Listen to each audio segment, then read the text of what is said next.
निश्चित भाव में मुझर प्रिय मुख्यमंत्री दल सभापति श्रीजुक्त नवीन पट्टनायक एवं नवीन ओडिशार अध्यक्ष माननीय मुझे अशेष धन्यवाद देवी गोटे पुत्र हिसाब से धन्यवाद देवी आउ मो बापा असुस्थता जो हस्पिटाल अच्छा ए कथा नूतन प्रेरणा दब ये असुस्थतार सुस्थता हवा को जो रास्ता तापे प्रेरणा दब अति शीघ्र भल हो जो इच्छा था जो मृत्यु पर्यंत मु विजु जनता दल सेवा करी नवीन पट्टनायक सेवा करी से निश्चित भाव पूर्ण हम से दिगरे गति करी बर्तमान दरकार हुए तो दरकार पड़े आगामी दिन में जगतसिंहपुर जिलार चारिटाक निर्वाचन मंडल में प्रचार करेंगे जदि सुस्थ शरीर अनुमति देला तेणु यहाँ आज नया वर्ष में माननीय मुख्यमंत्री ये जो निलंबन आदेश प्रत्याहार कर कोटि कोटि प्रणाम कोटि कोटि प्रणाम कोटि कोटि प्रणाम कारण जो नेता सागे मुझे एत वर्ष थी आज से दल ठार दूरे की रही मत बड़ कष्ट होनेक किसी या भितर घटना घटी जाइए से निजक तादर सामिल कर पारना घरे बसी बसी मत बहुत थर भी मन खराब कहती बाबा मत किसी भल लगुनि मुझे चाहूँगी केवल दल पर किसी करने तेणु आज ये जो खुशी खबरटा निश्चित भाव में यथेष्ट आनंद दब मु व्यक्तिगत पुओ हिसाब से कहूँ मो परिवार तरफ माननीय मुख्यमंत्री अशेष अशेष धन्यवाद आज सका अनेक लोक आसछन्ति एठिकी सका आसीथिले जिते खबर पाइले सब लोक मो निर्वाचन मंडल समस्ते अनेक खुशी किंतु ताको नेता ताको दल ठारू दूरे जावाटा से भी कष्ट दूसरा तेणु माननीय मुख्यमंत्री ये जो निष्पत्ति यहाँ निश्चित भाव समस्त को अनेक अनेक खुशी दब जे सर आमर अध्यक्ष को कही 5टी अध्यक्ष को बुझे सर टी आपड़ी सीएम को कही भारी मन दुख कर मानसिक स्तर दुर्बल हो गली ना ठीक अच्छे मुझे आप व्यस्त होती समय आसे मुझे ये गोटे 2 वर्ष तले कथा होता आउ के किसी लगी कराए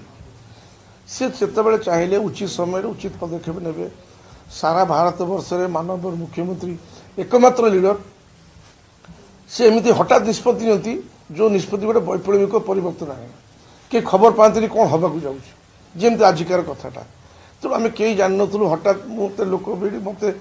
सोशल मीडिया मुझे देखिली तापर फोन आसला आपण मानकर आम कई जान तेणु ये हुए माननीय मुख्यमंत्री को एमती हठात निष्पत्ति ता भर ये गोटे अन्यतम मु कौन प्रकार लबी कर सी जो अनुभव कले से कले खबर बापा से जनईदेव कारण बापा मोबाइल तो बंद अच्छी तापर मुझे टाइम पाइनी तापर आपण मैंने सब चली आसिले फोन में कथा भी एपर्तन हो पारनी मोर धर्मपत्नी पहुँचला बापा खबरटा दब मुझे आपण मैंने गला मुझे निश्चित भाव में बापा पाखे पहुँची अति निकटरू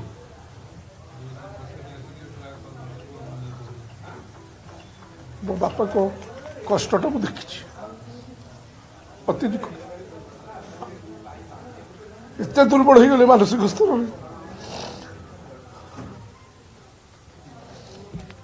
अनेक कष्ट देता कारण जीवनटा ताकर राजनीति विजु परिवार जीवनटा चाहिए मत थोड़े कही जो प्यारी महापात्र थे से समय कैंप रु प्रस्ताव आसला मत कहले जे पितामह भीष्म जयंती राज सिंहासन बांधि रही था सेमती विजु पट्टनायक और नवीन पट्टनायक बांधि रही मृत्यु पर्यंत ये निष्पत्तिटा भारी कष्ट देता मत केते थर विकल हो बापा मरीजी आत्मसम्मान मरिया चाहूँगी ये करदे कहीं कह किंतु जेहेतु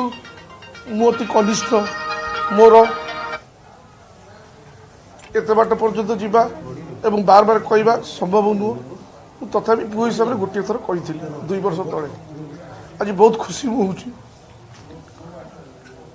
से शांति जदि भगवान न करूँ किंतु मृत्यु पर्यंत से शांति मृत्युवरण करेंगे जब ଏଇଟା ତାକୁ ଏତେ ଖୁସି ଲାଗେ, ବହୁତ ବାଧିଥିଲା ତାକୁ।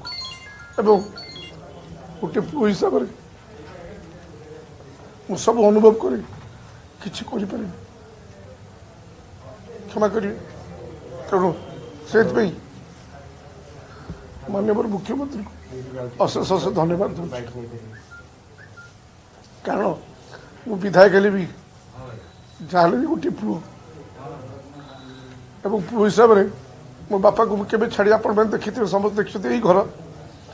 এইটি ସେ ଗୋଟେ ଦୁର୍ବଳ ମୁହୂର୍ତ୍ତରେ ଦୁର୍ବଳ ନିଷ୍ପତ୍ତି ନେଇକି ବିଜେପି ପଳେଇଲେ। ମୁଁ ବାର ବାର ମନା କରେ ସତ୍ୟ ମଧ୍ୟ। ମୁଁ କିନ୍ତୁ ପ୍ରଲୋଭିତ ହେଇକି ଯାଇନଥିଲି, କାହିଁକିନା ମୋ ନେତା ଗୋଟିଏ, ମୁଁ କହିଲି ନାହିଁ ମୋ ପରିବାର ଛାଡ଼ି ମୁଁ ଯିବିନି, ଟିକେଟ୍ ମିଳିଲେ ନ ମିଳିଲେ କିଛି ଯାଏ ଆସେ ନାହିଁ, କିନ୍ତୁ ମୁଁ ବିଜୁ ଜନତା ଦଳର ଅଛି, ଶେଷ ପର୍ଯ୍ୟନ୍ତ ରହିବି। କିନ୍ତୁ ଗୋଟେ ତାଙ୍କର ଅଭିମାନ ହେଇଗଲା ଏବଂ ଗୋଟେ ସେ ଦୁର୍ବଳ ମୁହୂର୍ତ୍ତରେ ଦୁର୍ବଳ ନିଷ୍ପତ୍ତି ନେଇଗଲେ, ଏବଂ ସେ ନିଷ୍ପତ୍ତି ଦ୍ୱାରା ଆପଣ ଦେଖିଲେ ବେଶୀ ଦିନ ମଧ୍ୟ ରହିପାରିଲେନି, ପୁଣି ଫେରି ଆସିଲେ। ଆସିଲା ପରେ ଆପଣମାନଙ୍କୁ ଯେବେ ବି ସେ ବାଇଟ୍ ଦେଇଛନ୍ତି ସବୁବେଳେ ବିଜୁ ଜନତା ଦଳ ନବୀନ ପଟ୍ଟନାୟକ ସପକ୍ଷରେ ହିଁ କହିଛନ୍ତି। କାରଣ ସେ ପାରିବେନି କେଉଁଠି ରହି, ଏ ପରିବାରକୁ ଛାଡ଼ି ସେ ଯାଇପାରିବେନି, କେଉଁଠି ରହିପାରିବେ। ରାଗିକି ସିନା ଚାଲି ଯାଇଥିଲେ କିନ୍ତୁ ତୁରନ୍ତ ପଳେଇ ଆସିଲେ। କାହିଁକି ନା ସେମାନଙ୍କର ଆଚାର ଓ ଉଚ୍ଚାରଣ ଅନେକ ତଫାତ୍। ବିଜେପି ଦଳରେ ଆମମାନେ ଯାଇକି ଚଳିବା, ତାଙ୍କର ଯେଉଁ ସିଷ୍ଟମ୍, ଏଇଟା ସମ୍ଭବ ନୁହେଁ।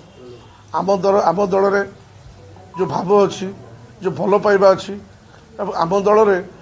ଯେଉଁ ନିଜର ମନ କଥା ପରିପ୍ରକାଶ କରିବା ପାଇଁ ଯେଉଁ ସ୍ୱାଧୀନତା ଅଛି, ସେ ଦଳରେ ନାହିଁ। ତେଣୁ ଆଙ୍କ ଭଳି ଲୋକ ଯିଏ କଥା କଥାକେ ମୁହଁ ଖୋଲି କହିବା ଲୋକ, ସେ ଦଳରେ ସେ ରହିପାରିବେ ନାହିଁ, ସମସ୍ତେ ଜାଣିଥିଲେ। ରାଗି ସିନା ପଳେଇଥିଲେ। ତେଣୁ ଛାଡ଼, ଯାହା ଆଜି ଗୋଟେ କଥା, ମୁଁ ପୁଅ ହିସାବରେ ବହୁତ ଖୁସି। ସେଥିପାଇଁ କ୍ଷମା କରିବେ, ମୋ ଆଖିରେ ଲୁହ ଆସିଲା। ଏଇଥିପାଇଁ ମୋ ବାପାଙ୍କ କଷ୍ଟଟା ଅତି ପାଖରୁ ମୁଁ ଦେଖିଛି। ତାଙ୍କ ଭିତରେ ଯେଉଁ ପୀଡ଼ା, ମାନେ ଦଳଠୁ ଦୂରେଇ ରହିବା, ନବୀନ ପଟ୍ଟନାୟକ ଦୂରେଇ ରହିବା, ମୁଁ ବହୁତ ପାଖରୁ ଦେଖିଛି। ଅନେକ କାର୍ଯ୍ୟକ୍ରମ ହେଉଥାଏ, ମୋତେ ଡାକି ପଚାରନ୍ତି, ବାପାରେ ଆଜି କ'ଣ ହେଉଛି, ଏଠି କହିବି, ସେଠି କ'ଣ ହେଉଛି, ତୁମ ଦଳରେ କ'ଣ ଚାଲିଛି। ଏବଂ ଆସେମ୍ବଲି ଚାଲିଲା ଭିତରେ ମଧ୍ୟ ଯେତେବେଳେ ସ୍ୱର୍ଗୀୟ ସୂର୍ଯ୍ୟ ପାତ୍ର ଥିଲେ ସ୍ପିକର, ସେ ରୁଲିଂ ଦେଲାବେଳେ କେତେଟା ଭୁଲ ଭାଲ ରୁଲିଂ ବେଳେ ମୋତେ ସାଙ୍ଗେ ସାଙ୍ଗେ ଫୋନ୍ ଯିବ, ବାପା ସୂର୍ଯ୍ୟକୁ ଟିକେ ଫୋନ୍ ଦେବୁ କହିବତ କରିବା ପାଇଁ। ମୁଁ ସାଙ୍ଗେ ସାଙ୍ଗେ ମୁଁ କହିଲି ମୋ ସାଙ୍ଗେ ବାପା କଥା ହେବେ, ତାକୁ କରେକ୍ସନ୍ କରାନ୍ତି, ଏହା ଏଠି ଏହା କୁହ। ତେଣୁ ଯାହା ବିକ୍ରମାର ସାଙ୍ଗରେ ମଧ୍ୟ ବରାବର ସେ କଥା ହୁଅନ୍ତି, ଡକେଇକି ଘରକୁ ଡକେଇଥିଲେ ଯେତେବେଳେ ବାଚସ୍ପତି ଥିଲେ, ଏଇ ଜାଗାରେ ଏହା କରିବା ଉଚିତ। ତେଣୁ ସେ ଦଳ ପାଇଁ ସର୍ବଦା ସେ ଥାଆନ୍ତି। କିଛି ଯେତେବେଳେ ଦେବୀ ମିଶ୍ରଙ୍କୁ ମୋତେ କହିବେ ଦାଦା ଗୋଟେ ଡାକିଦେବୁ, ମୁଁ ଡାକେ।